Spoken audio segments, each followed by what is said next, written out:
Have you ever been right in the middle of saying something that truly mattered to you, something that came straight from your heart, only to be cut off mid-sentence? Maybe it happened in a meeting, when you were finally about to share that idea you've been holding back for weeks. Maybe it happened with a friend, right as you were opening up about something real.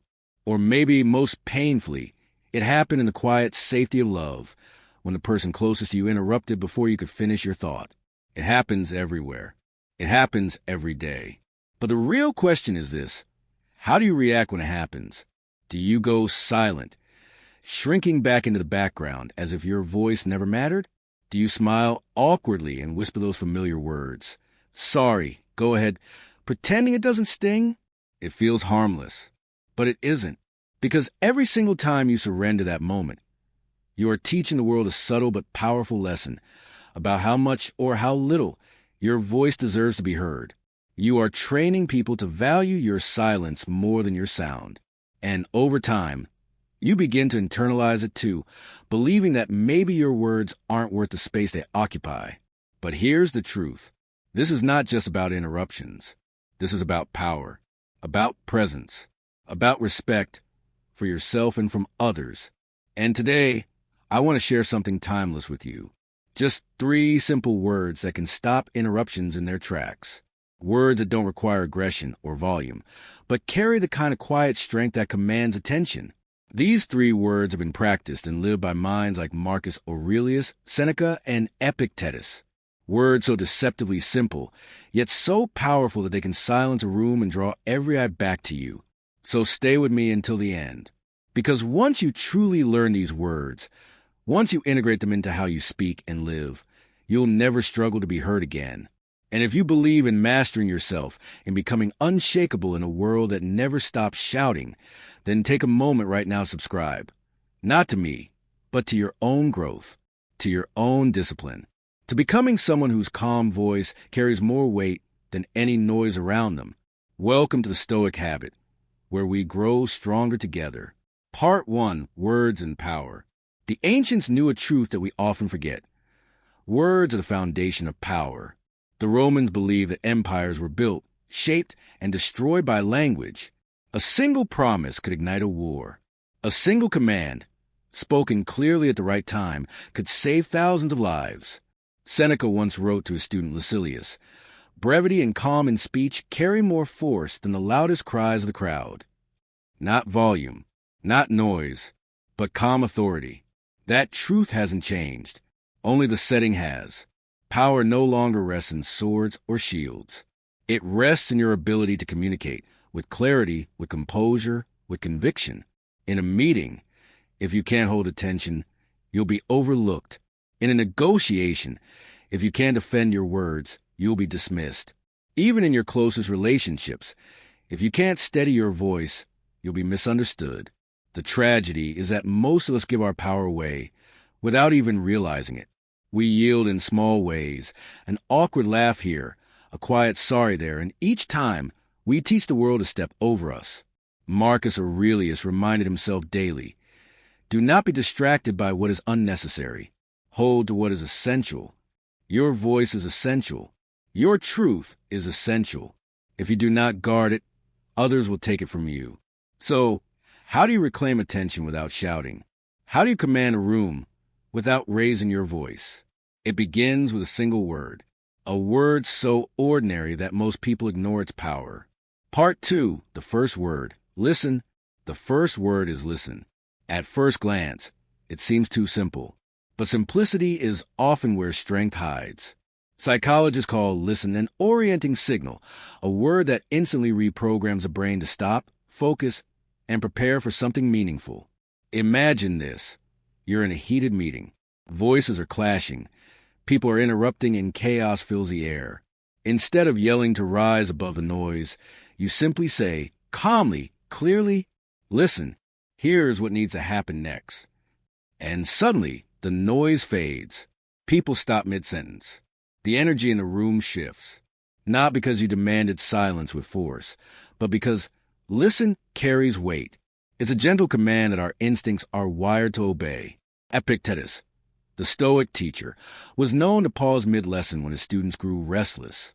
He wouldn't scold them or raise his voice. He would simply lift his gaze and say, "Listen," and silence would fall like a curtain. Centuries later, Martin Luther King Jr. used the same principle. During his "I Have a Dream" speech, as the crowd roared and chanted, he would pause and say, "Now listen." And in those two words, thousands leaned in as one. That is the power of calm command. When you say, "Listen," you aren't begging for attention. You're declaring presence. Part 3, the second word, important. The second word is important. Interruptions happen because people believe their thoughts matter more than yours. They assume that what they have to say is urgent while your words can wait. But the moment you use the word important, that assumption collapses. You shift the hierarchy of the conversation. You establish gravity. Neuroscience confirms this. When the brain hears the word important, it automatically heightens attention. The mind prepares to prioritize whatever follows. Picture this.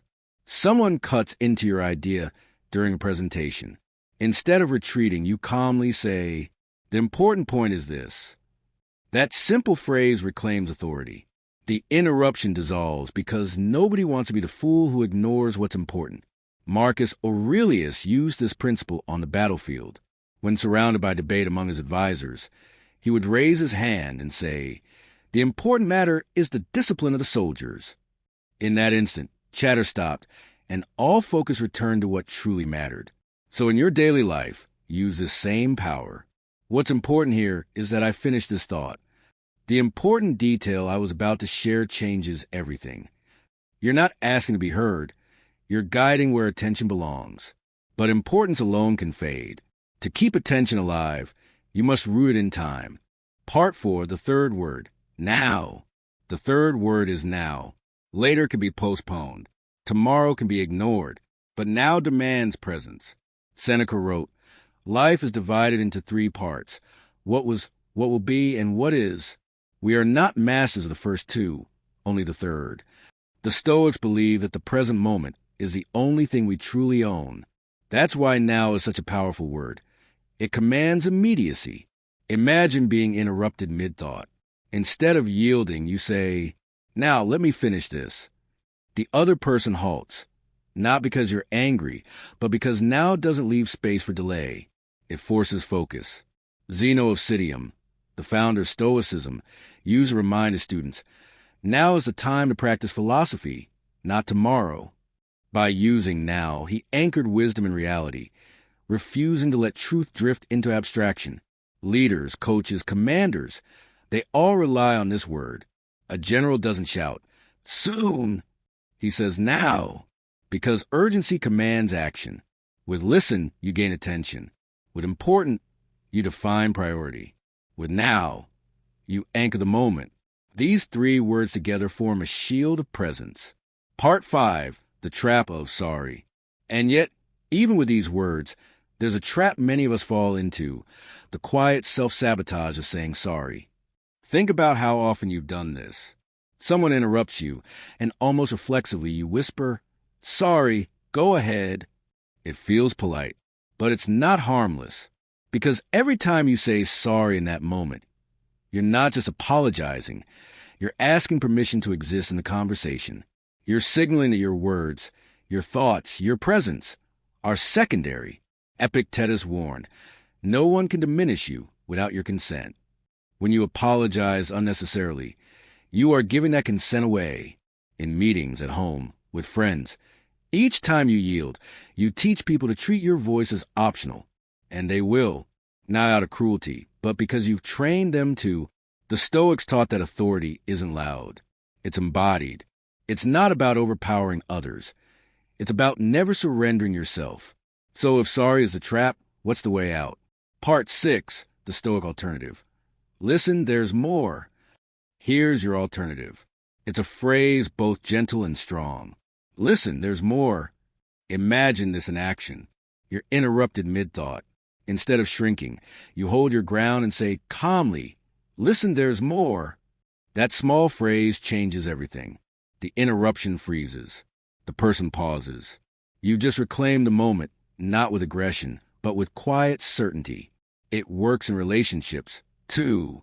When a friend or partner interrupts, not out of malice but habit, you can meet it with, "Listen, there's more." It's not confrontation, it's continuation. You're signaling that your thought isn't finished and that it carries weight. Epictetus called this discipline of speech, the ability not just to use silence, but to direct it. When you say, "Listen, there's more," you redirect silence toward yourself. You reclaim your rightful space. This isn't arrogance. It's presence without apology. Because sorry makes your words sound like noise. But "listen, there's more" makes them sound like truth. Part 7, the Stoic lesson. At the heart of Stoicism lies this timeless truth. Your words are reflections of your character. How you speak reveals how you see yourself. Epictetus said, "Discipline of speech reflects discipline of thought." Seneca taught that brevity with calm carries more power than shouting. Marcus Aurelius warned, "Waste no words on what is unnecessary." When you say "listen," you claim attention. When you say "important," you define meaning. When you say "now," you command the moment. And when you replace "sorry" with "listen, there's more," you refuse to surrender your presence. This is a manipulation. It's self-respect. It's not about controlling others. It's about mastering yourself. Because the one who embodies respect never has to ask for it. They carry it in their tone and their calm, in the unshakable steadiness of their words. So remember this. Power doesn't come from speaking louder. It comes from speaking truer. Practice these words.